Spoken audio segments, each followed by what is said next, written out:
अवाजी समातुन ताईं radio voice of Sindh London. आशिक ज़हर पियाक वेह पिसियो वेसन घणो कड़े ऐं कातल जा हमेशा हेराक लगिन लऊं लतीफ़ चे फना क्या फिराक तोड़े चिकन चाक तबियाह न सली नाम सी भलारे भिटदणी जे भलारे बैद सां मुंहिंजी आवाज़ मुसाफ़िर radio voice of Sindh London तां थी आहे दुनिया जी कुंड कुड़च ताईं जंहिंजा मां ॿुधी पियो उन्हनि मेड़ी महिरबाननि खे सिक भरियो सलाम शाल क़बूल पवे। 2 जुलाई 2025 अंगारे जे ॾींहुं प्रोग्राम सोच वीचार साण करे आऊं अवां जी ख़िदमत में हाज़िर आहियां जो पंहिंजो मेज़बान हबीब लगारी। प्रोग्राम जी शुरूआत में अवं इहा ई दुआ त शाल जितो जो असुख सलामती सां हुजो, कॾहिं बि ॾुखियो ॾींहुं न ॾिसो ऐं कॾहिं बि अव्हां जो मुर्कूं मेरियूं न थियनि। दुनिया जी कुंड कुड़छ में जिते बि रहो सिंध लाइ, सिंध वासियुनि लाइ ऐं दुनिया जे मज़लूम माण्हुनि लाइ जा खोड़ींदा रहो। शाल अव्हां जा ख़्वाब तबीरुनि सां लाव लही सघनि। मोरे भरिसां सिंधु जे किनारे ते आबाद ॻोठ बजराणी लगारी उहो वाहिद ॻोठ आहे जंहिंजो नालो जॾहिं बि आयो आहे तॾहिं भिटाई यादि पियो आहे।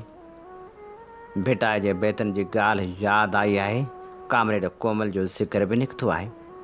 हीउ उहो ई ॻोठ आहे जेको उत्साह जी अलामत बि बणियो आहे त इनकलाब जी अलामत बि आहे।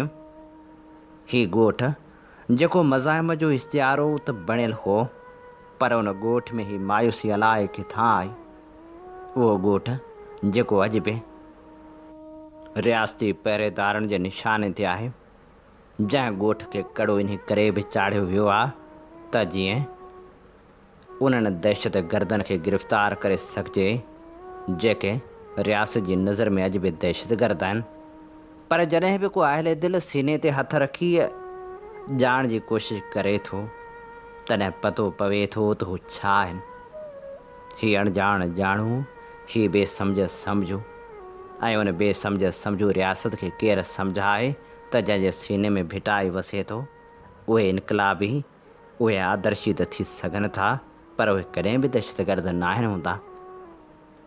धरती सां गॾु बीहण जेकॾहिं दहशतगर्दी आहे त अॼु ताईं धरती सां गॾु कहिड़ा कहिड़ा बीठा आहिनि, पर छा कजे हिन मुल्क जे वजूद में अचण खां पोइ हर उहो माण्हू जंहिं पंहिंजी क़दीम धरती लाइ आवाज़ उथारियो आहे उहो गद्दारनि जी उन फ़हिरिस्त में बीठो आहे जंहिंजी वफ़ा जहिड़ी कंहिं ॿिए जी वफ़ा किथे। उहो ॻोठ जेको इनकलाब जी अलामत त आहे पर हाणे बेवसी जी अलामत छो पियो बणायो वञे। उहो ॻोठ जंहिंजा कई कुंदर अॼु बि बांधे बणियल। उहो ॻोठ जंहिंजे नौजवाननि खे खणण खां पोइ शिकारपुर ऐं ॿियनि शहरनि में मनशा जो मुजरम ॼाणाए गिरफ़्तारी ज़ाहिर कई वई। हीउ उहो ई ॻोठ आहे, पर उहो ॻोठ बेवसी जी अहिड़ी अलामत छो पियो बणिजे जो हाणे असां जूं अदड़ियूं पंहिंजे जिगर जे टुकड़नि खे साण करे सिंधु हवाले थी रहियूं आहिनि। सिंधु दरिया जे सीर हवाले थी वियल 2 सालनि जी न्याणी भली जी क़िस्मत भले भली न हुई, पर संदसि अमड़ फज़ीला बेवसी जी उहा अलामत बणिजी वई जो हुन पंहिंजी मासूम न्याणी भली सुमेत सिंधु दरिया में टिपो ॾेई छॾियो। सिंधु जे लहरनि में लुढ़ी वियल लाश हाणे हिन रियासत ख़िलाफ़ का बि शाहिदी न ॾींदा, पर वक़्त जी तारीख़ लिखिजे पई। पाण खे सिंधु दरिया जे हवाले कंदड़ मसमात फज़ीला जो मुड़ुसु अशफ़ाक़ हुसैन लगारी पोरियो करे पेट पालींदो हो, पर छा कजे घेरे हेठि आयल ॻोठ जे रवासियुनि खे निकिरण जी इजाज़त किथे जो हू पोरियो करे सघनि। चवण वारा चवनि था त हुननि वटि खाइण लाइ बि कुझु कोन हो ऐं मासूम भली काफ़ी ॾींहंनि खां बीमार हुई। संदसि न्याणी खे डॉक्टर खे ॾेखारण लाइ केर बि न वियो, जंहिंतां बेवसी ज़ाहिर कंदे हुन पंहिंजी न्याणी सुमेत सिंधु दरिया में टिपो ॾेई छॾियो। केरु हाणे कंहिंखे मयार ॾे न ॾे, पर बाग़ी जूं इहे सिटूं अॼु बि साखी रहंदियूं, सिंध तुंहिंजो नसीबो सणाव न थियो। अवाजी समातुन ताईं radio voice of Sindh London. अमीं ॿुधी रहिया आहियो radio voice of Sindh London. अव्हांजी ख़िदमत में प्रोग्राम पेश कयो पियो वञे सोच वीचार जे हिन सफ़र में आऊं अव्हां सां मुखातिब आहियां पंहिंजो मेज़बान हबीब लगारी।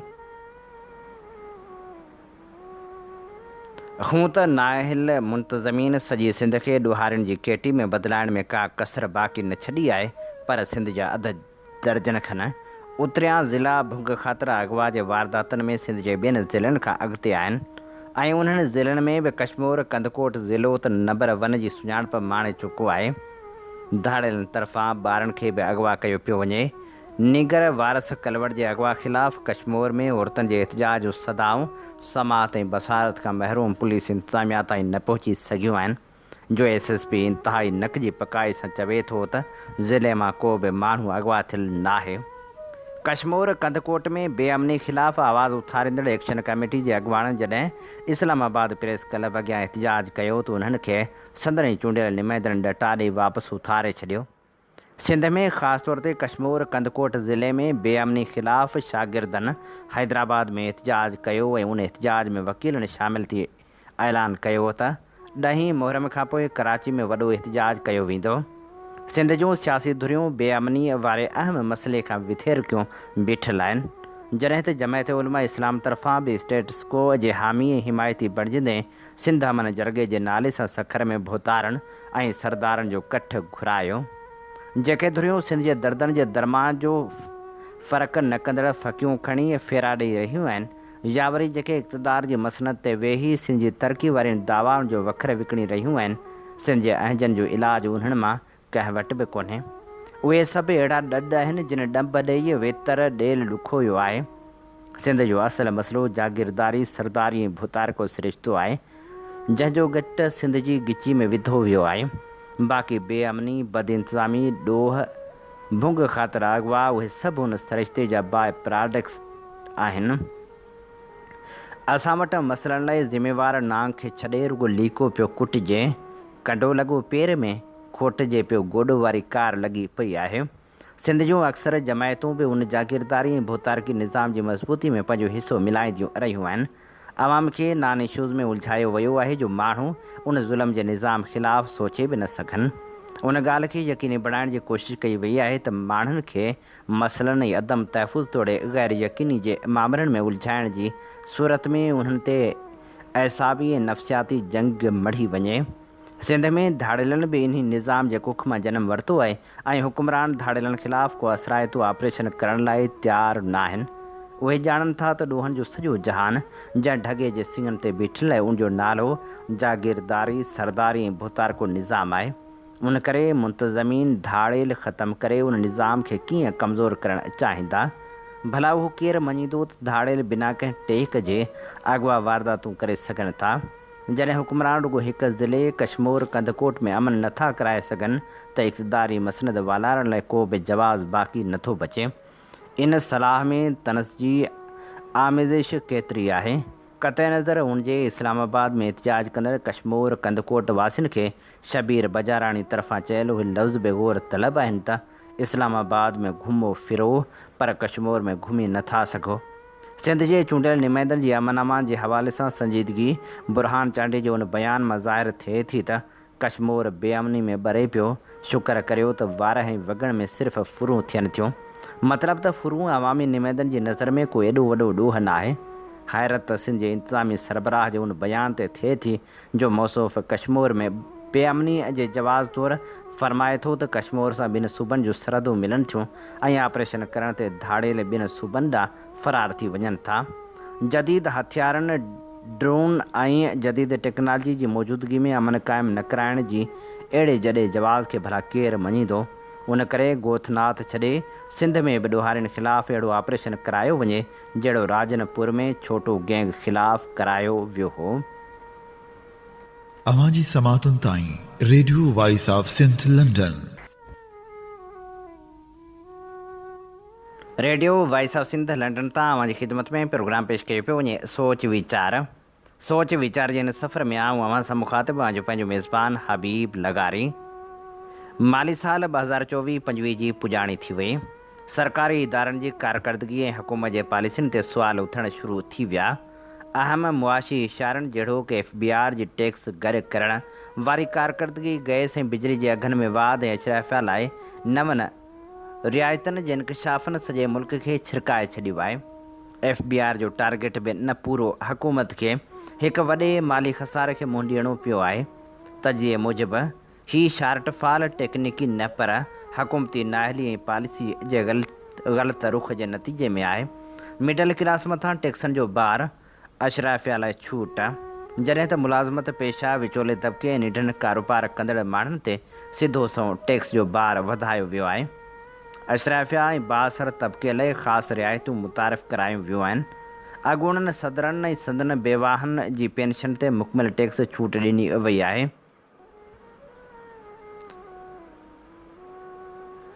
करंदाज़ पाकिस्तान नाले तनज़ीम जेका असल में मिलिंडा गेट्स फाउंडेशन जी फंडिंग ते हली रही आहे ऐं FBI जी डिजिटलाइज़ेशन लाइ कमु करे रही आहे, उनखे बि 2015 खां टैक्स छूट ॾिनी वई आहे।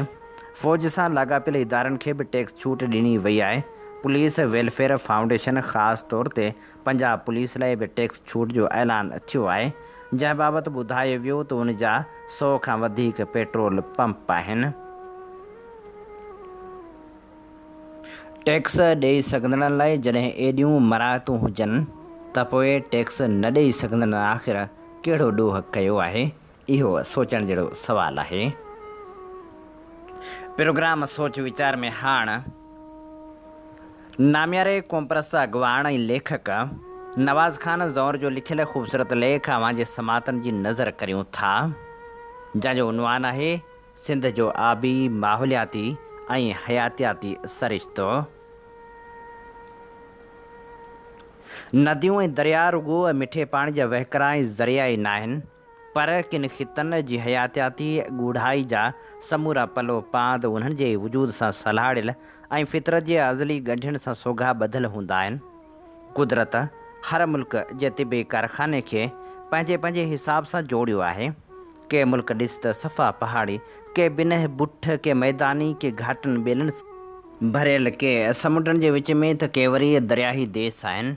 सिंध बि हिकिड़ो दरियाही देश आहे। अहिड़नि देशनि ऐं मुल्कनि जो समूरो कारखाने हयात दरियाउनि ते दारोमदार रखंदड़ आहे। सो हर मुल्क जी तिबी बीहक ऐं जोड़जक जुदा गाना आहे, जंहिंजे आधार ते ई उते हयाती जा अहंज ऐं सहज पंहिंजो वजूद रखनि था। जाग्राफियाई ऐं तिबी जोड़जकनि ज़मीनी बीहकनि जो क़ौमनि जी नफ़्सियात, मिज़ाज, लाड़नि, बूदोबाश, उथणी वेहणी, सकाफ़त, रीतनि रस्मनि, कद बुत, हॾ काठ, सोचण जे अंदाज़ ऐं क़दरनि ते गहरो असरु थिए थो। घरनि जी अॾावत, तमीर जो फ़न, रिहाइशी तौर तरीक़ा, तमदन, बाहिमी कार वहिंवार पिणु उन्हनि असरनि हेठि नशो नमा वठनि था। सर्दियूं, गर्मियूं, मौसमूं ऐं मुंदूं पिणु उन्हीअ तिबी बीहक खां मुतासिर थियनि थियूं। उहे समूरा लकाउ कुदरती अंदाज़ में परवां चढ़नि था। क़ौमनि जा मिज़ाज, तौर तरीक़ा, सकाफ़ती तहज़ीबी सफ़र, क़ौमी क़दर, हयाती गुज़ारण जा नमूना ऐं ज़िंदगी जा निज़ाम उन्ही करे ई अलॻि थलॻ आहिनि जो उन्हनि जी जाग्राफियाई बीहक ऐं तिबी जोड़जक मुख़्तलिफ़ हुजे थी। जेतिरे क़दुरु सिंध जो तालुक़ु आहे त उनजो समूरो आबी, माहौलियाती ऐं हयातियाती सरिश्तो सिंधू नदी सां सलाड़ियल आहे। सिंध जो सॼो दारो मदार ई सिंधू दरिया ते आहे। सिंधू मस्ती सां वहे थो त सिंध मुर्की उथे थी, पर जे सिंधू साणो साणो या संदसि पेट सुकल हुजे थो त सिंध कुमाणजी वञे थी ऐं संदसि रुपहरी वजूद जा समूरा विंग वरनि, झका ऐं झीणा थी वञनि था। सिंध में सरासरी तौरु मींहं घटि था वसनि, उन करे सिंध पाणी लाइ सभ खां घणो आधार पंहिंजे हिन दादले दरिया ते रखे थी। कुदरत जो वसीअ फितरी मंडल आहे, जंहिंमें हर शइ हिकिड़े फेरे वार सिटाव में हिक ॿिए सां पेचां पेच आहे। पाणी जा ज़रिया पिणु ईअं ई आहिनि। अॻे सिंध में पीअण जे मिठे पाणी जो हिकिड़ो अहम ज़रियो खूहियूं ऐं खूह हूंदा हुआ। हर शइ वाहिपे सां खुटी या घटिजे थी, पर उहे खूह पंहिंजनि नारनि मां सियारे ऊन्हारे पूरो पाणी खणंदा रहंदा हुआ। किन खूहनि जा नार हिक ॿिए सां ॻंढियल हूंदा हुआ त उन्हनि खूहनि जे पाणी जो ज़ाइक़ो पिणु साॻुणो हूंदो हो। खूहनि जे न सुकण ऐं नारनि नितरनि में पाणीअ जी भरिजंदे रहण जो सबबु सिंधू दरिया हो। कुदरत जे फेरे वारे चकर में जर बार बार भरिजंदो रहे थो। पाणी जो उहो वरवर भराव सिंधु जे सबबा हो। ॿीहर जर भराए जो उहो अमल सिंधु जे पेट मां पाणीअ जे ज़ेर ज़मीन सेमे सां गॾु उन मां निकिरंदड़ समय वाटरनि वाहन शाखनि वाहुणनि नालियुनि ऐं कैनालनि ज़रिए थींदो हो। रुॻे उहो ई न त को सिंधु सिर्फ़ु जर जो ॿीहर भराव कंदो हो, पर उहो समुंड जे खारे पाणी लूणियाठे सैके खां बि जर जी हिफ़ाज़त कंदो हो। हाणे पाण वटि खूहनि जो तइदादु तमामु घणो घटिजी वियो आहे। उनजी जॻह नलकनि वालारे वरिती आहे। पाणी कढण जा ज़रिया ऐं अंदाज़ बदिलजी विया आहिनि, पर जर साॻूणो आहे, अलबत्ता ख़राबु थी वियो आहे। 18वीं सदी जे आख़िर धारे ते सिंधु नदी मस्त अलस्त थी वहंदी हुई। कराची खां लखपत ताईं समूरी साहिली पटी हंधा मागा सिंधु जे छाड़नि वसीले पई सैराब थींदी हुई। फटे या पटीअ सिंधु जी सफ़ा ओलाही छाड़ हुई, जेका कराची खां 14 मीलनि जे मुफ़ासिले ते वही वञी समुंड में किरंदी हुई। कोरी सफ़ा उभरंदे छाड़ हुई, जेका कच्छ सां वञो कुल्हे गस कंदी हुई ऐं जंहिंजे किनारे ते लखपत शहर अॼु लाइ। अंग्रेज़नि जे ज़माने में जाती ऐं लखपत जे विच में ज़मीनी रस्ते सां रोज़ानी जे बुनियाद ते सवारियूं हलंदियूं हुयूं। उहे बसूं 1954 ताईं हलंदियूं रहियूं। कोरी 300 गज़ मोकरी ऐं 12 खां 18 फुट वुन्ही हूंदी हुई। सिंधु नदी जूं ॿियूं छाड़ूं सीर पटियाणी, सता बघाड़, खेदीवारी, घोड़ा, वाणियाणी, कोडी, खऊ, दुबो, रिचल, जुआ, हजामड़ो, खायर, मुल, गुंगड़ो, मोरा, कलरी, पुराण, मुटणी, वाहिण, आध्याड़ी, काहिर ऐं दूंधाली आहिनि, जिन खे वक़्त जे नासाज़गारियुनि नुक़सान पे रसायो आहे ऐं उहे घटि वधि पे थियूं आहिनि। कैप्टन डाल रिम्पल बहरी मागनि जे ठाहियल नक्शे में 11 छाड़नि जा नाला साॻूणा मिलनि था। सिंधु नदीअ जे छोड़ जो उन्ही अज़ीम वसत रुॻो लाड़ खे समुंड जे पेट मां ॿाहिरि न आंदो, पर उन कच्छ खे पिणु ॼणियो आहे। ऋण कच्छ जेको हिकु तांघो सामूंडी नार हो, तंहिंजो तर सिंधु हाकड़े कच्छ जे धाराएं ऐं लूणी नदीअ जे आंदल लट जे करे हुरियां हुरियां मथे खॼंदो वियो। धरती जे धुॾण ऐं लुॾा अचणु पिणु थी सघे थो हिन अमल खे हथी ॾिनी हुजे, पर उन पछाड़ के अनसर जी पती लटजण जी भेट में का घणी न हूंदी। धरतीअ धोॾ अहिड़ी हिकु जहिड़ी सिंधी ज़मीन नथी ठाहे सघे जहिड़ी ऋण कच्छ जी आहे। सिंधु नदी रुॻो हीअ ज़मीन ठाहिण जो कारनामो ई सरंजाम न ॾिनो, पर उनजे जियापे ऐं तहफ़ुज़ जो सामान पिणु मुहैया कयो। हिन गिज़री खां कच्छ जे नार ताईं खारे पाणी ऐं सुकी ज़मीन जे विच में पंहिंजनि छाड़नि जे वसीले मिठे पाणी जी हिकु अज़ीम आबी भित ॾेई छॾी हुई। साहिल समुंड जा हुआ, पर उते मौजूं मिठे पाणी जूं हुयूं। सिंधु जो पाणी समूरे सामूंडी कंधी सां पखिड़िजी वेंदो हो। साॻे वक़्तु सिंधु दरिया पंहिंजे मुख वहिकरे वारनि किनारनि खां 30 खां 40 मीलनि ताईं अंदरि समुंड में धुके वेंदो हो। सुकी खां उन्हनि ॿेटनि ताईं पुॼण में 8-8 कलाक लॻी थे विया, पर अंदरि समुंड में मौजूदु उन्हनि ॿेटनि जी कठार सां वेठल माण्हू किनारे या पतण तां हथ वधाए मिठे पाणी जूं चरूड़ियूं, पतरियूं, गाघर ऐं दिला भरींदा हुआ। मौज रुॻी समुंड ऐं सिंधु में कान हुई, माण्हुनि जी ज़िंदगीअ में बि मौजूं ख़ुशियूं ऐं ख़ुशहाली हुई। सिंधु सवें ॿेट जोड़िया हुआ, जिन ते माण्हू महकंदा हुआ ऐं ज़िंदगी बहकंदी हुई। हाणे उन्हनि मां कई ॿेट ॿेटारियूं खारो खाई वियो आहे। न उहे ॿेट रहिया आहिनि, न माण्हू जी ज़ात हर पासे वरी वियो आहे। बसि छर आहे, निराण आहे, पाणी पाणी, खारो पाणी। म्याणी, हाजामड़ो, लखी, नावड़ी, रताड़े वारी रेल, दूंधाटी ॿेट, सांवले फ़क़ीर वारो ॿेट, बान्हे वारी मसीत, जार वारो ऐं सनड़ी सुमेत कई ॿेट समुंड वराए वियो आहे। किन जो नालो निशान नथो मिले त के महज़ वॾियुनि डुबनि जेतिरो मस वञी बचा आहिनि। टिको ॿेट त सफ़ा वेझड़ में ॿुॾो आहे। जावो, राजवारी, भल डामू, ककर कारी वारो, ख़लीफ़े हाजी अलीमुहद जत वारो ॿेट, बेबी बचल, शेख सलेमान, मीरा, हाजी इब्राहिम वाड़े वारो, मेवनलाल वाड़ी, लियारी, घोड़े वारो ॿेट ऐं खोबर सुमेत ॿिया खोड़ सारा ॿेट मौजूदु आहिनि, पर उतां माण्हू लॾे विया आहिनि। मिठे पाणी धारा हयाती वह गड़ी आहे। अहिड़ी हालत में केर वेहे सिंध जे छोड़ वारे इलाइक़े मां वॾी ललपराण थी आहे। अहिड़ी ललपराण आमतौर ते रुॻो हलंदड़ जंगियुनि वारनि इलाइक़नि मां थींदी आहे, पर हिते शायदि जंगियुनि खां बि वॾी तबाही थी आहे। जंगियुनि में बि महदूद तबाही थींदी आहे। हीअ लामहदूद तबाही आहे। हिते ज़िंदगी तबाह थी वई आहे। हाणे मच्छी मारण वारा मुहाणा केॾांहुं वड़कनि था, भन विझनि था, मच्छी मारनि था, कुझु मच्छी उते ई सुकाइनि था, या वरी पाणी अचे थो त मालवंद माण्हू किन ॿेटनि ते चाढ़ण लाइ मालकाए वञनि था। बाक़ी रहियो नाव अलाह जो। हाणे त तमर जी वाध वेझ वारनि नयनि कोशिशनि जे करे हिन चारे खे बि धकु लॻो आहे, जो ॿेले खाते वारा अहलकार माण्हुनि खे मालकाए वञण खां रोकनि था। ठठे ज़िले जे विरहाइजण सां खारो छाण तालको बि विरहाइजी वियो आहे। न त गॾियल ज़िले में उहो सिजावल, मिरपुर, बठोरे, घोड़ाबारी, केटी बंदर तालुकनि खां वॾो तालको हो। हीअ उठनि जी जुए हुई। अॻे जिते हर तरफ़ उठनि जा वॻ हूंदा हुआ, उते हाणे हर पासे खारे पाणी जो या वरी वीरानी जो राज आहे। केटी बंदर खां राहमकी बाज़ार ताईं छोड़ वारनि समूरनि मागनि में उठनि जो नसल घटिजंदो पियो वञे। हक़ीक़त में सिंध जो सॼो आबी, माहौलियाती ऐं हयातियाती सरिश्तो सिंधू नदी सां सलाड़ियल आहे। सिंधू जे छोड़ ताईं न वहण सां हिकु पासे सामुंडी ॿेट बर्बादी ऐं वीरानी जे वर चढ़ी विया आहिनि, ॿिए पासे छोड़ वारा सभु इलाइक़ा भयानक माहौलियाती तबाही, मुआशी तंगी ऐं अनेक हाञनि जी तमामु मुश्किल मरहलनि मां गुज़री रहिया आहिनि।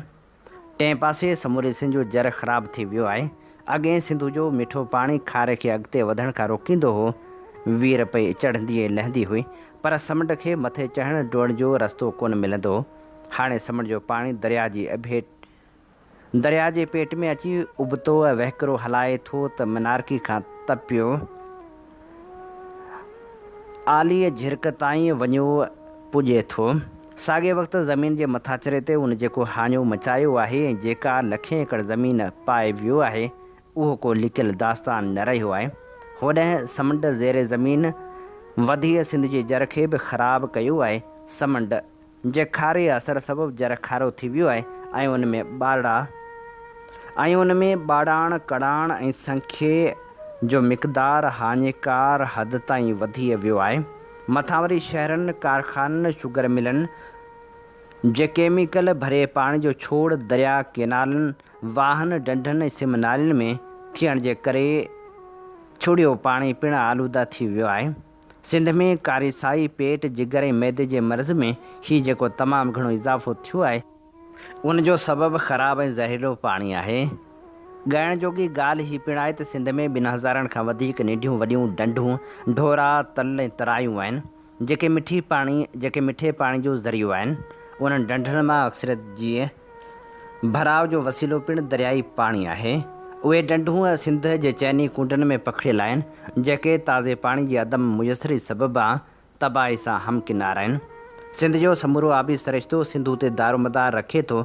जे उन में ई पाणी न हूंदो त ढंढनि, ढोरनि, तोड़े ज़राए जी तबाही सां गॾु आलूदगी ऐं माहौलियाती बिगाड़ में वाधारो त ईंदो ई ईंदो, पर सारी हयातियाती मटाइण ते नुक़सानकार असर मुरतब थियण अणटर आहिनि। पाण वटि मच्छियुनि जा पिणु अनेक क़िस्म आहिनि। हिकिड़ियूं मच्छियूं ढंढनि, खाणनि ऐं तलाउनि में थियनि, ॿियूं दरिया जे मिठे पाणी ते ऐं टियूं खारे जूं मच्छियूं आहिनि। पर मच्छियुनि जा कुझु नस्ल अहिड़ा बि आहिनि जेके मिठे ऐं खारे जे मेलाप में जियापो ॻोल्हनि था। उन जी नस्ली अफ़साइश ख़ासि माहौल जी घुर्जा हुजे थी। छोड़ में पाणी जी अदम दस्तियाबी उन्हनि जे नस्लनि खे महदूम करे रही आहे। पलो ऐं सानो अहिड़ियुनि मच्छियुनि में सरे फ़हिरिस्त आहिनि। पलो ख़तमु थी रहियो आहे। खगो, पोपरी, गांगट, रड़ो, डाही, बूहण, गानेरो ऐं मिठे जूं काफ़ी मच्छियूं ज़रे घटि मिटिजी वियूं आहिनि। मच्छीअ जे अहिड़नि काफ़ी क़िस्मनि सां गॾु जियापे जी जंग अंधियूं ॿुलहण बि विढ़ी रहियूं आहिनि। अहिड़ो ई भयानक असरु पखियुनि ते पिणु पियो आहे। कूंज समेत मुख़्तलिफ़ साइबियारी पखियुनि ते पिणु पियो आहे। कूंज समेत मुख़्तलिफ़ साइबियारी ऐं साॻी पखी मिठनि मागनि जे फुटण, माहौलियाती ख़राबियुनि ऐं अदम तहफ़ुज़ सबबि सिंध जे फ़िज़ाउनि जो रस्तो छॾे रहिया आहिनि। हिते रामसर माग, करार ॾिनल आबगाहूं बि महफ़ूज़ न आहिनि। उहे सभु दरिया जे तिब्बत ऐं उसे पासे जे मागनि तां कैलाश ऐं हिमालय जे ओरे भरां निकिरनि था। उहे सभई माहौलियाती ऐं मौसमियाती हवाले सां असरअंदाज़ थियनि था। बंगाली अपसमुंड खां सुम्याणीअ जे साहिलनि पब जबल ऐं माकाणी ताईं हवाउनि जो दाब ऐं मींहको मांडाण हिकु मख़सूस सिलसिले में ॻंढियल आहे। उहो आब ऐं हवा दाब पैदा करे समुंडनि ते दबाव वधे थो। नतीजे में मींहं तोड़े सामूंडी तूफ़ान पैदा थियनि था। सिंधु पंहिंजे अजल वहकिरे जी ताक़त ऐं तमर जे वणनि जे घाटाण वसीले उन्हनि तबाहीनाॾो हिकु न उरांघे सघजण जहिड़ी रोक आहे। सिंधु खे डेमन बिराजन ऐं लिंक किनारनि ज़रिए मथे रोके कमज़ोर करे माहौलियाती हयातियाती ऐं आबी तबाही जा दरवाज़ा खुलिया विया आहिनि। माण्हू पखी पखण जीत जणिया आबी हयात झंगली जीवत ॿेला बनियूं ज़राइत वणज वापार मईशत चौपायो माल वण ॿूटा गाह ऐं गुल फुल सुमेत केतिरा ई किताब ॿारनि खे ज़रूरु पढ़णु खपनि। हीअ असीं अव्हांजी ख़िदमत में पेश करे रहिया हुआसीं नामियारे कुमप्रस अॻवान ऐं लेखक शाइर नवाज़ ख़ान ज़ौहर जो लिखियल लेख जंहिंजो उनवान आहे सिंध जो आबी माहौलियाती ऐं हयातियाती सरिश्तो। नवाज़ ख़ान ज़ौहर जे हिन ख़ूबसूरत लेख सां अॼोके प्रोग्राम जा समूरा रंग हवाउनि में विखरी चुका पंहिंजे मेज़बान हबीब लगारी खे इन साॻी दुआ सां ॾींदा इजाज़त। वसे भिट तुंहिंजी भलारा सदा सदा देस परदेस सारा वसन कॾहिं सींद सिंध जी न मेरी थिए कॾहिं मोड़ कंहिंजा न। अवां जी समातुनि ताईं radio voice of Sindh London.